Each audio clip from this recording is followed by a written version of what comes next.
le murmure d'un appel au cœur. De Manhattan dans les entrailles de Manhattan, là où la lumière artificielle prétend défier les étoiles.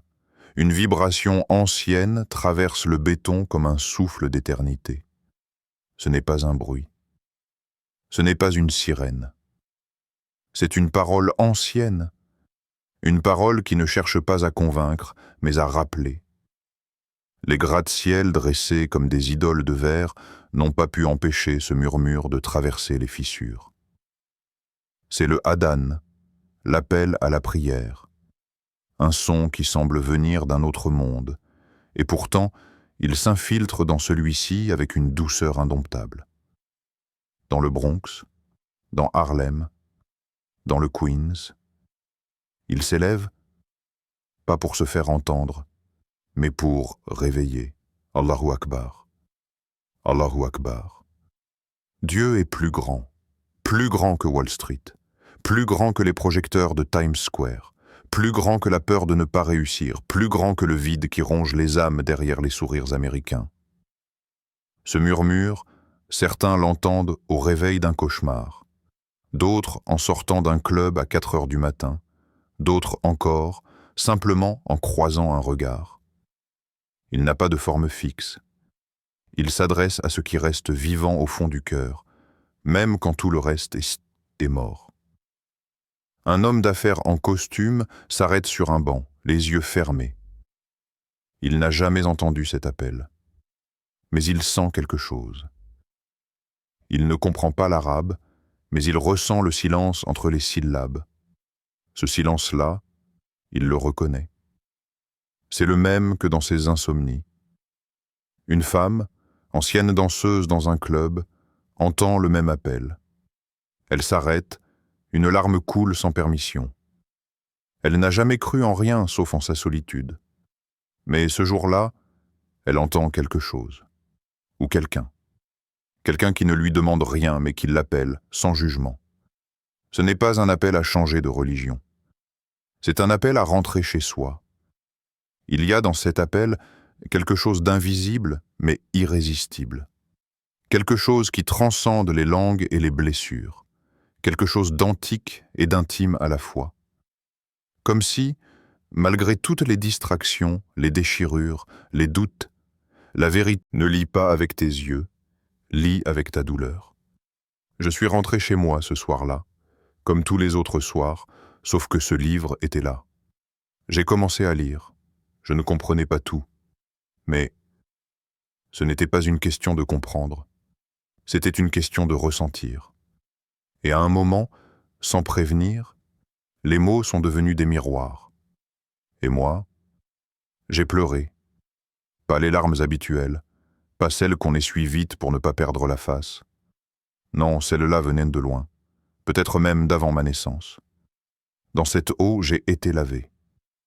Plus tard, j'ai compris que cette lumière qui avait pénétré ma nuit, ce n'était pas une émotion. C'était une rencontre. Et dans cette rencontre, j'ai laissé mourir Michael. Et Ahmed est né. Aujourd'hui, je vis dans ce que certains appellent ici un village islamique. Mais ce n'est pas un village. Il n'y a pas de frontières, ni de murs. C'est une ruelle. C'est une mosquée de coin de rue. C'est un salon où les enfants jouent pendant que les adultes récitent en la sourate al-Fatiha. Ce n'est pas un territoire, c'est une fréquence. C'est un endroit où les cœurs parlent bas, mais vrai. Où la paix pousse entre les silences partagés. Où le salam alaykoum a plus de poids que 1000 discours. Ce n'est pas un retour en arrière. C'est un retour à l'intérieur, verset « Ceux qui ont cru et dont les cœurs se tranquillisent à l'évocation d'Allah. » N'est-ce que point par l'évocation d'Allah que se tranquillisent les cœurs? Coran 13, 28. Ce verset, il m'a accueilli comme une mère accueille un fils perdu. Et maintenant, je le ressens.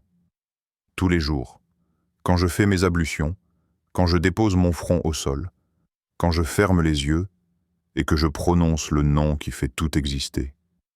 Et toi, dis-moi, quand as-tu ressenti cette paix pour la dernière fois? Celle qui ne dépend ni de l'argent, ni du bruit, ni des likes, ni du nombre de followers. La paix qui ne s'achète pas, parce qu'elle est déposée directement dans ton cœur par celui qui t'a façonné. Tu sais, on croit souvent qu'on doit grimper très haut pour trouver Dieu, mais moi, je l'ai trouvé en tombant à genoux. En tombant, je me suis élevé. Je ne suis pas un imam.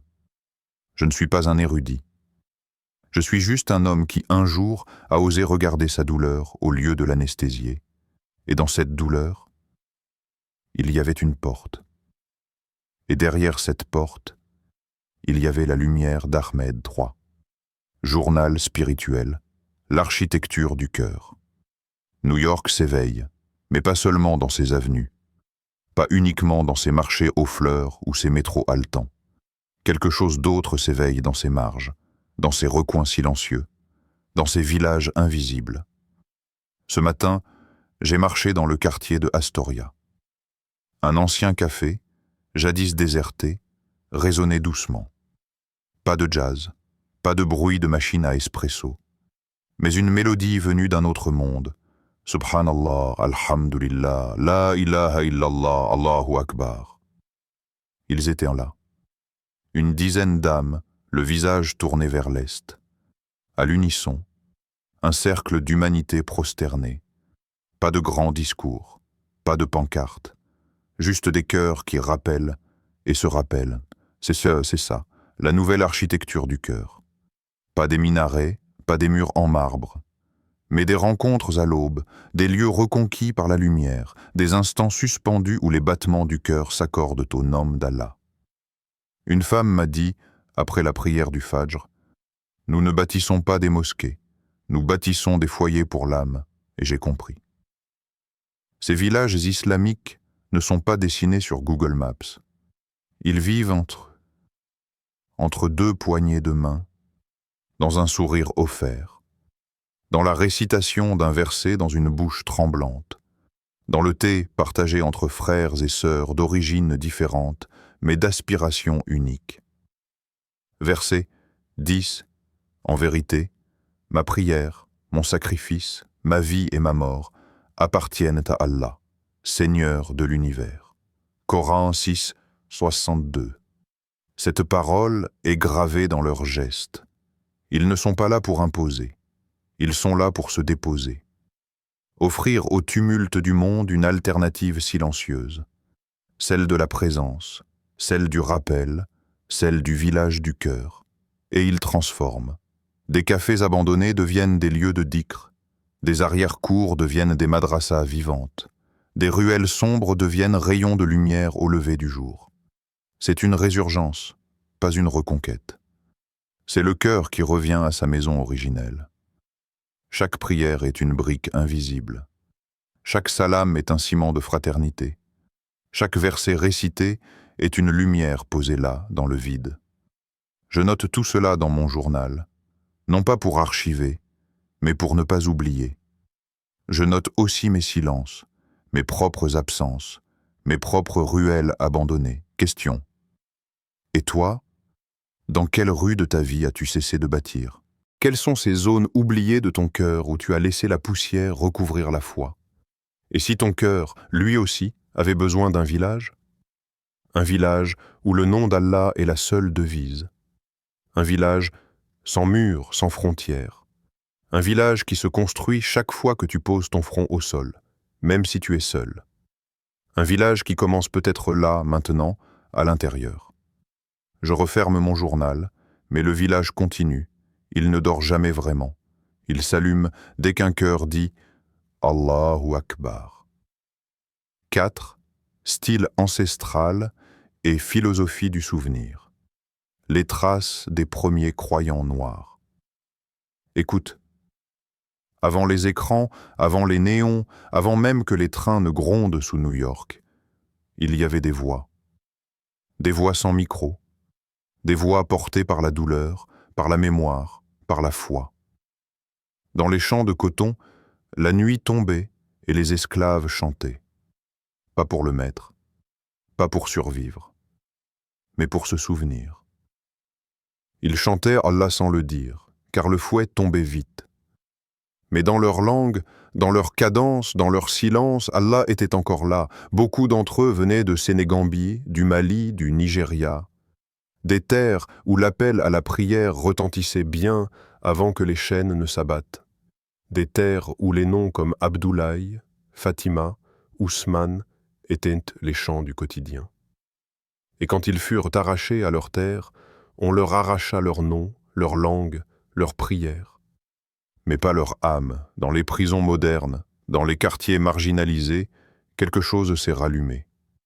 Pas une mode, pas une religion venue de l'autre bout du monde, mais un feu ancien, enterré sous les cendres du système.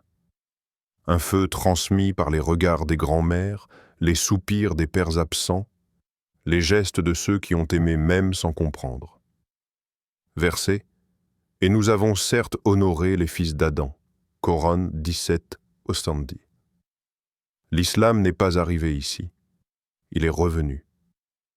Comme le vent qui ramène la poussière à son berceau.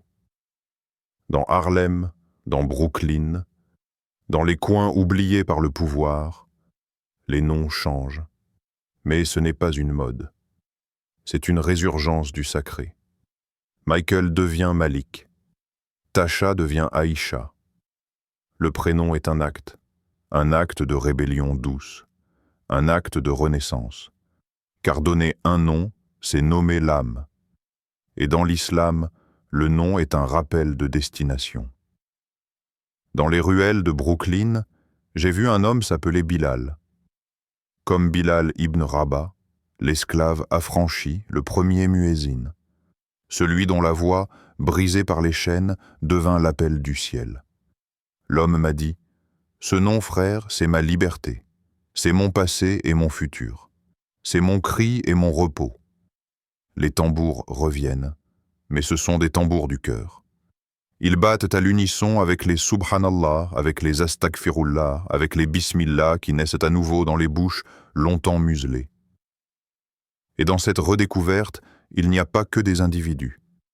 Il y a des lignées entières, des généalogies brisées qui se recousent, des enfants qui retrouvent, dans la prière, la voix de leurs arrière-grand-mères qui priaient en cachette.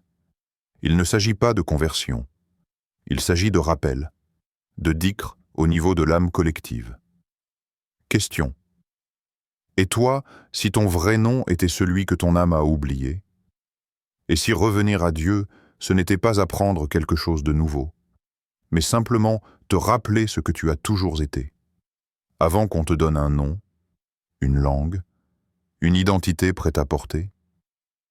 Car l'islam ne vient pas de l'extérieur, il émerge du dedans, comme une source qu'on croyait tarie, comme une mélodie familière qu'on reconnaît avant même de savoir pourquoi elle nous bouleverse. Ici, dans les villages islamiques de New York, les noms reviennent, les voix se lèvent, et l'histoire murmure « Tu es revenu ». 5. Style introspectif et éveillé. Pourquoi ils se convertissent vraiment? Il y a des décisions qu'on ne prend pas. Elles nous prennent, elles nous effleurent doucement, comme un vent tiède sur la nuque, comme un chant qu'on n'avait jamais entendu, et qu'on reconnaît pourtant. Ce n'est pas une rébellion, pas une rupture avec une culture, pas un rejet. C'est une soif que rien ne calme, ni les fêtes, ni les relations sans amour, ni les voyages, ni les likes. Une soif qui ne dit pas son nom, mais qui pèse dans la poitrine, comme un vide au creux d'un monde saturé. Ils ne cherchent pas à fuir l'Amérique, ils fuient le vide de l'Amérique intérieure. Ce vide qui s'installe quand les choses perdent leur sens. Quand on se réveille à 3 heures du matin et qu'on se demande « Pourquoi est-ce que je vis au juste ?» Beaucoup de ceux qui se convertissent à l'islam ne le font pas pour changer de culture. Ils le font parce que la leur ne les nourrit plus. Parce qu'ils ne trouvent plus de repères dans un monde où tout est relatif, où le bien devient flou, où la morale est un produit d'époque, où l'âme est ignorée. Et alors, quelque chose se passe. Un livre offert par hasard, une rencontre dans un métro, une prière vue de loin, Un verset entendu sans chercher. Et tout bascule. J'ai rencontré Dieu dans la sincérité de la prosternation. Pas dans un discours, pas dans une théorie, mais dans un geste. Celui où l'orgueil tombe, celui où le front touche la terre, et le cœur, le ciel. Ils abandonnent la peur de vieillir, car ils découvrent la paix d'être guidés. Ils troquent l'anxiété pour l'alignement. Ils troquent la performance pour la présence. Ils apprennent à dire « Inch'Allah ». Pas comme une résignation, mais comme une délivrance. Et parfois, un seul verset suffit à tout changer. Verset « Et quiconque fait le bien, fût-ce du poids d'un atome, le verra ». Coran 99, 7. Ce verset-là, c'est un miroir pour l'âme fatiguée. Il dit que tout compte, même les larmes, même les soupirs, même les petites bontés qu'on pensait insignifiantes. Car Dieu voit, Dieu entend, Dieu sait. Et dans un monde qui vous évalue en chiffres, en performances, en apparence, ce verset est une caresse pour l'invisible. Certains convertis vous diront qu'ils n'ont pas trouvé l'islam, c'est l'islam qui les a trouvés. Dans un moment de faiblesse, dans une nuit sans sommeil, dans un regard croisé, dans un appel qu'on ne savait pas qu'on avait lancé. Et ce qu'ils trouvent, ce n'est pas une religion folklorique. Ce n'est pas un exotisme spirituel. C'est une vérité universelle qui transcende les couleurs, les passeports, les coutumes.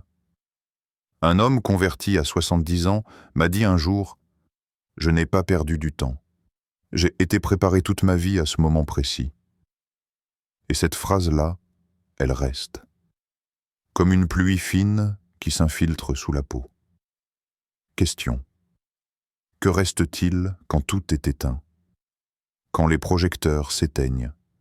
Quand les applaudissements cessent? Quand les possessions ne parlent plus? Quand les masques tombent?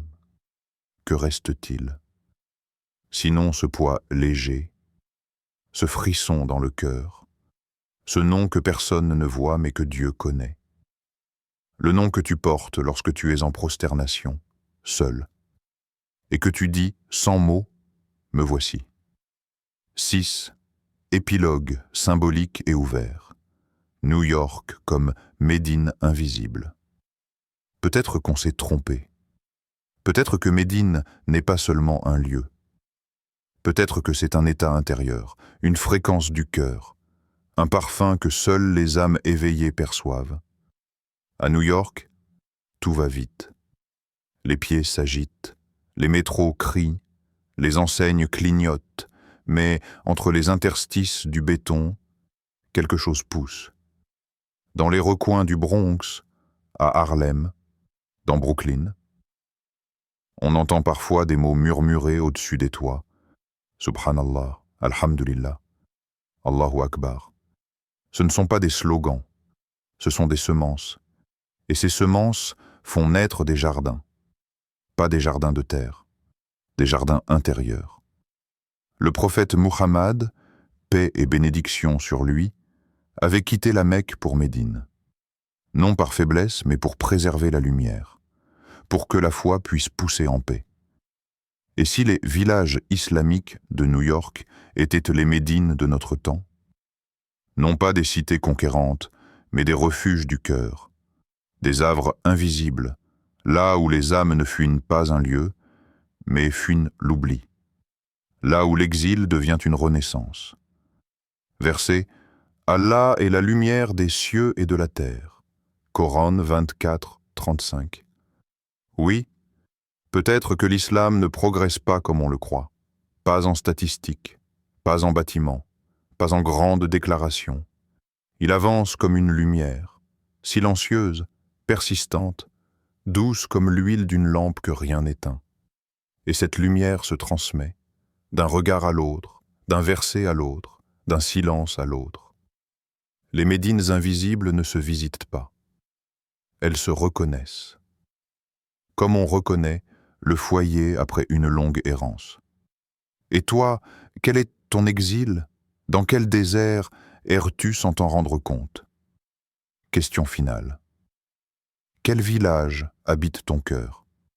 Et s'il ne s'agissait pas d'un endroit sur une carte, mais d'un chemin vers Allah, d'un lieu qu'on atteint, non par les pieds, mais par l'agenouillement. Peut-être que la plus grande migration de notre époque est intérieure. Un hijra du vide vers la lumière. Un départ discret vers celui qui n'est jamais loin. Et peut-être qu'un jour, sans même t'en rendre compte, tu ouvriras les yeux et tu comprendras que tu as marché tout ce temps vers ta propre Médine.